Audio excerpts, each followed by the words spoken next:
Olá, tudo bem? Eu sou a professora Luciene. Estarei ministrando o componente curricular de língua portuguesa às turmas dos nonos anos. Gostaria de dizer que é um imenso prazer estar aqui com vocês e dizer que a gente vai precisar de um trabalho de parceria, a gente vai precisar trabalhar em equipe, trabalhar em conjunto, para que a gente consiga construir conhecimento, né? Construir, vocês sabem que não é fácil, né?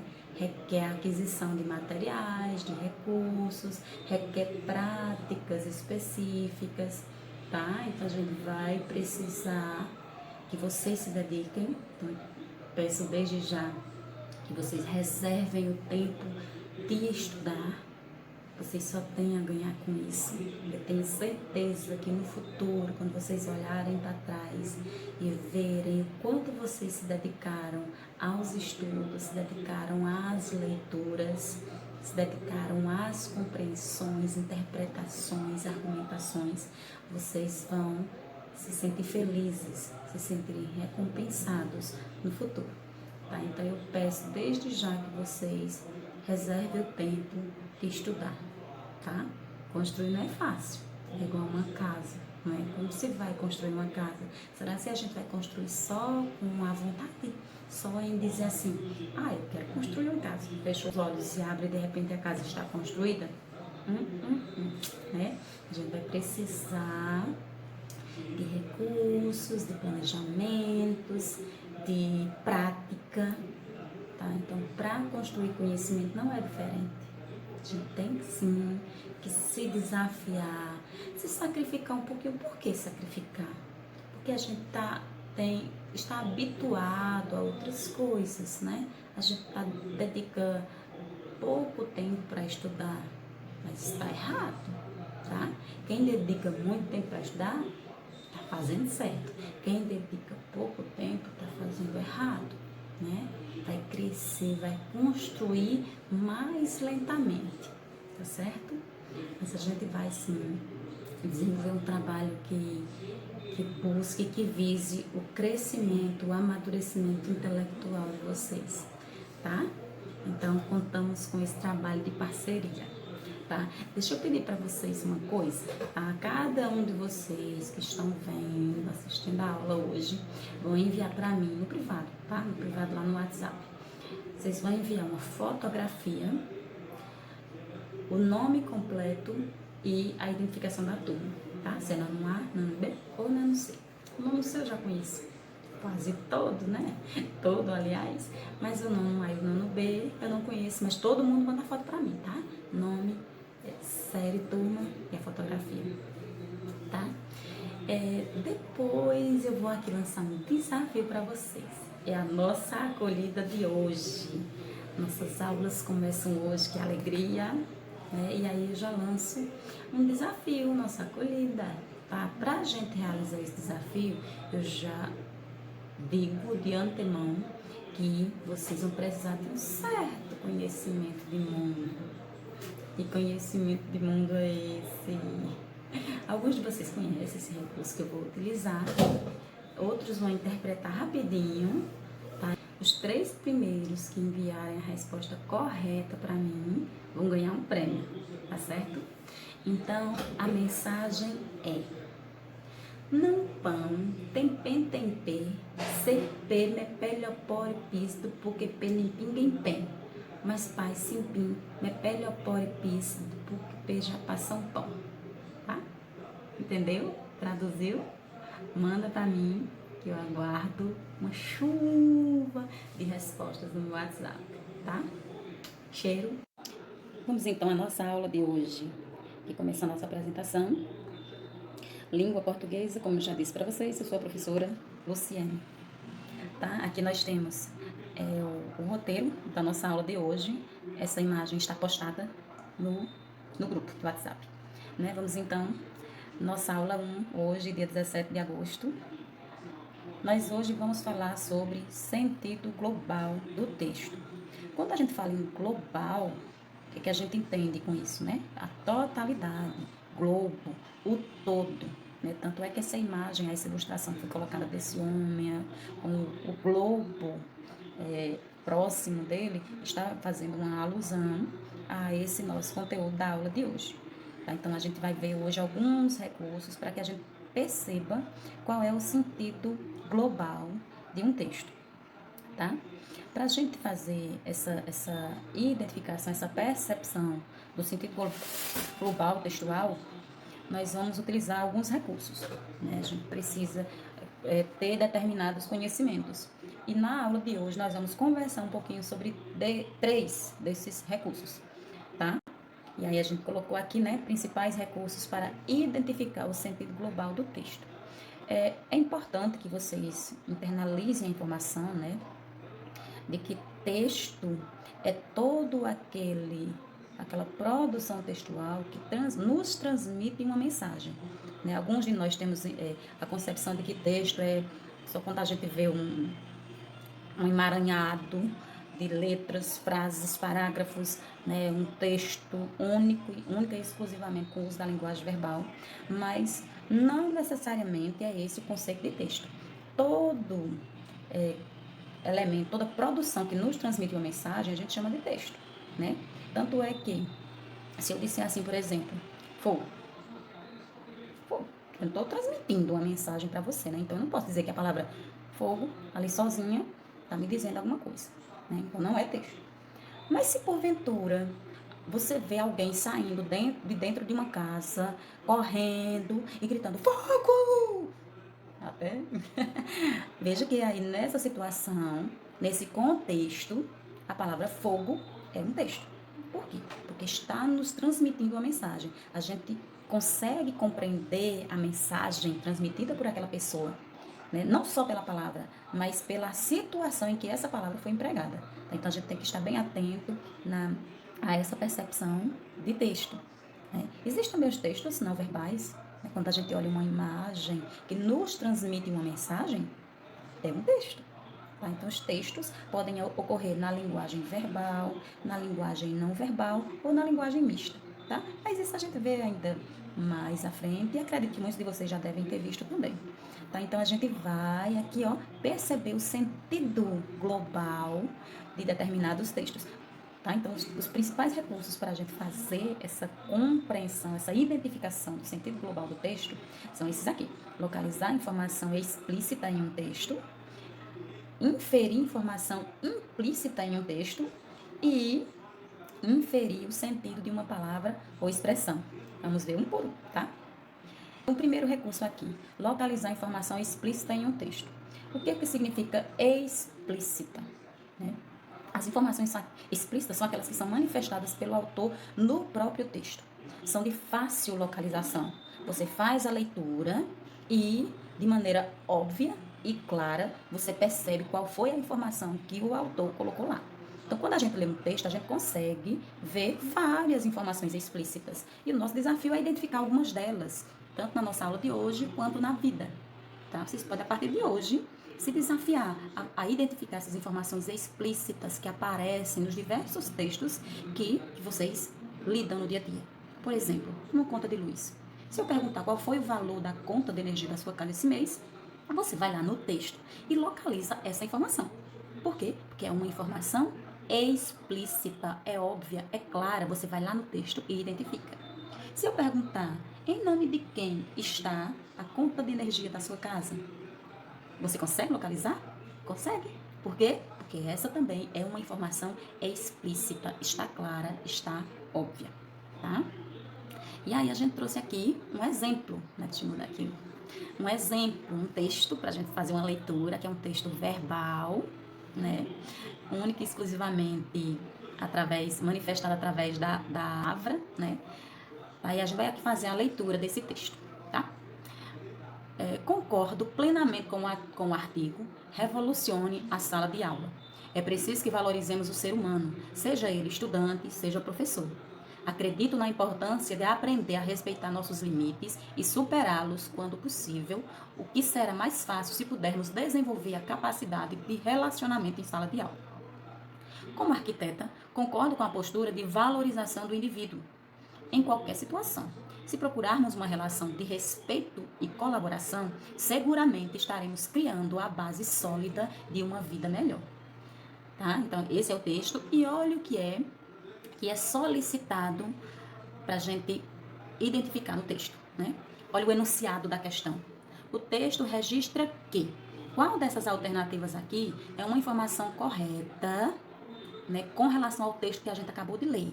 Agora, lembre que a gente está querendo identificar um registro do autor, ou seja, é algo que está explícito, que está claro no texto, tá? A nossa alternativa diz assim, que no texto está lá escrito que é fácil superar limites se a capacidade de relacionamento for desenvolvida. Isso está na superfície do texto, é óbvio, é claro, a gente localiza isso lá. Letra B. O artigo Revolucione a Sala de Aula valoriza o ser humano. Será? Letra C. A arquiteta está criando uma base sólida para uma vida melhor. E letra D. É necessário valorizar o ser humano, seja estudante, seja professor.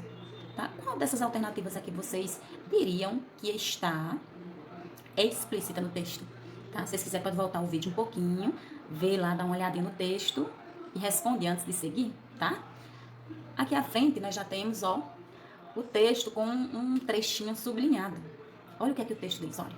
Concordo plenamente com o artigo Revolucione a Sala de Aula. Veja que a autora desse texto está concordando com um outro texto que ela leu, tá? E aí ela está emitindo uma opinião, né? Quando a gente concorda ou discorda de algo, é um ponto de vista, né? É uma opinião, tá? É preciso que valorizemos o ser humano, seja ele estudante, seja professor. Isso aqui é um ponto de vista, né, fundamentado, né, pela autora aí, tá, que é a Tânia Bertolucci de Souza. Tá? Veja que esse trechinho aí já praticamente nos levou a responder essa questão. Né? Mas tem mais trechinho grifado. Tá? Ela continua. Acredito na importância de aprender a respeitar nossos limites e superá-los quando possível, o que será mais fácil se pudermos desenvolver a capacidade de relacionamento em sala de aula. Como arquiteta, concordo com a postura de valorização do indivíduo. Veja que ela aqui reforça o que ela disse lá anteriormente. Ela não disse lá que é preciso que valorizemos o ser humano? Então, aqui nesse trechinho que está marcado, ela reforça esse ponto de vista, né? Essa concordância na questão de valorização do indivíduo em qualquer situação. Lá no primeiro briefing que a gente fez, ela é mais clara e é por isso nós assinalaremos a letra D. Né? Que no texto, ela deixa claro que é necessário, é preciso, equivale a necessário, né?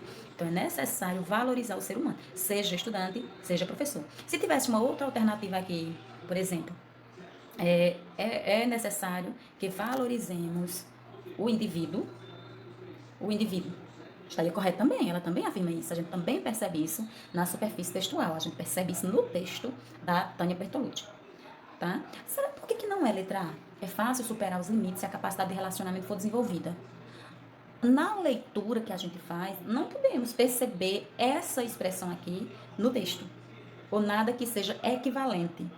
Isso é localizar informação explícita, né? Quando a gente lê, a gente percebe no texto exatamente o que o autor quis dizer. Compreendido? Informação explícita, óbvia, clara.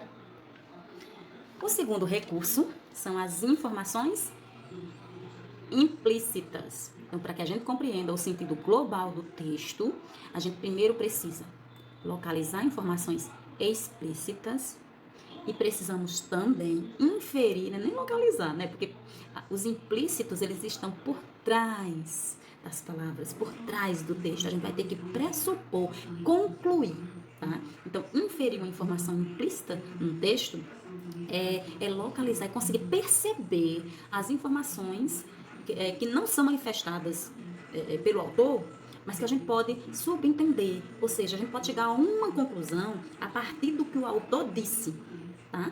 Então, algo dito ali no texto nos leva a perceber algo, a concluir algo, tá? Vamos ver aqui o exemplo. Temos aqui uma imagem, né, do bom velhinho, aí vocês conhecem esse bom velhinho, né? No Natal, sou o centro das atenções. Quem sou eu? Conhecimento de mundo. Esse conhecimento de mundo eu tenho certeza que vocês têm, né? O Papai Noel. Mas olha a questão. Na questão a respeito dessa imagem aqui, O questionamento é justamente esse, o comando é: após analisar a charge, esse textinho aí, né? É possível imaginar, veja, olha, é possível imaginar, a gente observa o texto e a partir dele é possível imaginar que no Natal o que parece ser mais importante é: letra A, visitar os amigos; letra B, ajudar o próximo; letra C, dar e receber presentes; ou letra D, fazer confraternização com os amigos. Gente, isso aqui a gente não está pedindo a questão não está pedindo para que nós manifestemos nossa opinião. De jeito nenhum. A gente pode, o Natal mais importante eu acho que é visitar os amigos. Tá, você pode ter esse ponto de vista, mas nessa situação aqui, não é isso que você vai levar em conta, não é o seu ponto de vista, porque aqui nós estamos vendo estratégias de leitura, então nós vamos analisar o texto de outra pessoa. Esse texto aqui não é nosso, então a gente vai analisar o que o outro disse. Tá? Então, de acordo com esse texto aqui, o que parece ser mais importante? Vamos voltar ao texto? Ele diz assim, olha: no Natal sou o centro das atenções. Seu centro não é seu mais importante, né?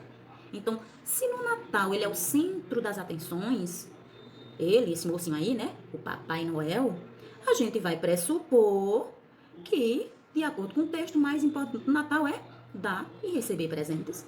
Por que dar e receber presentes? O que é que Papai Noel faz? Será se ele visita os amigos? Ele ajuda o próximo? Ele faz confraternização com os amigos?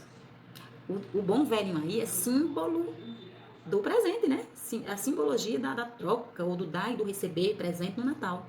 Tanto é que ele até tem que estar com um saco cheio de presente, tem o seu trenó com suas renas, justamente para entregar os presentes, certo? Então, veja, tem essa informação no texto? Tá lá? Que o mais importante é dar e receber presente? Não está. Então, essa informação aqui, ela não é explícita. A gente não vê na superfície do texto. É uma informação implícita. A gente conclui a partir dos elementos que existem nesse texto. Entendido? Próximo recurso utilizado para que a gente compreenda o sentido global do texto: inferir o sentido de uma palavra ou de uma expressão. Né? Você já sabe que inferir é deduzir, é pressupor, é concluir. No recurso anterior, a gente viu, né, que podemos inferir uma informação implícita, mas a gente pode inferir também o significado de uma palavra ou de uma expressão. Né? Por exemplo, a palavra manga. Quando eu digo manga, você imediatamente já lembra da fruta, né? Mas manga pode ter um outro significado. Depende do contexto, da situação em que a mesma foi empregada. Se eu disser assim, que aquela manga rosa era muito gostosa, nesse caso, sim, eu estou falando da fruta. Mas se eu disser assim, senhor, sujou a manga da minha camisa, essa manga é fruta? E como é que você sabe que não é? Pelo contexto, pela situação, pelo modo como eu empreguei essa palavra, certo? Vamos ver aqui um exemplo. Aqui é uma explicação a respeito, né, da inferência da palavra ou expressão, né? Deduzir o significado de um termo ou expressão, ou uma expressão, né, que possui um contexto, numa situação específica. E aqui nós temos uma tirinha, né, um texto, né? Oi, oi, oi. Os três se cumprimentam, né? Fica ligada, Kiki. Me disseram que essa menina gosta de roubar o namorado das outras. Né? Aqui é o conselho que uma amiga dá a outra. Fica ligada, Kiki. Me disseram que essa menina gosta de roubar o namorado das outras. E aí a outra já, né, imagina o sentido de roubar, né? O namorado à vida, né? Como se fosse uma arma. Veja que aí a gente consegue fazer uma inferência também da palavra, né? Mas a questão aqui não é especificamente sobre essa palavra, mas sim sobre uma outra expressão, né? Olha aí, no segundo quadrinho, a menina diz: fica ligada, Kiki. Qual é o sentido da expressão ficar ligada? Quando a gente diz ligada, né, o que a gente imagina? Ir lá, ligar a televisão. Tá desligado, liga. Né? Nesse contexto aí, nessa situação, ficar ligada equivale a quê mesmo? Será que é o que está na letra A? Ficar ligada é estar em comunicação. Ficar ligada é pôr em funcionamento. Vai lá e liga para funcionar. Ficar ligado é ficar esperto. Ou ficar ligado é ficar próximo, perto. E aí, o que vocês acham? Pode parar, pausar o vídeo se quiserem, né? Analisem aí para poder responder. Tá? Porque no nosso próximo slide já está aqui, opa, mais uma vez a tirinha aí, e já temos aqui a resposta, né? Ficar ligado nesse caso aí, nesse contexto, nessa situação textual, equivale a ficar esperta. A gente usa muito esse termo, né? Se ligue, fique esperto. Tá? Então, essa expressão, ela tem um significado. E a gente tem que desenvolver essa habilidade para que possamos entender o sentido global dos textos, dos diversos textos.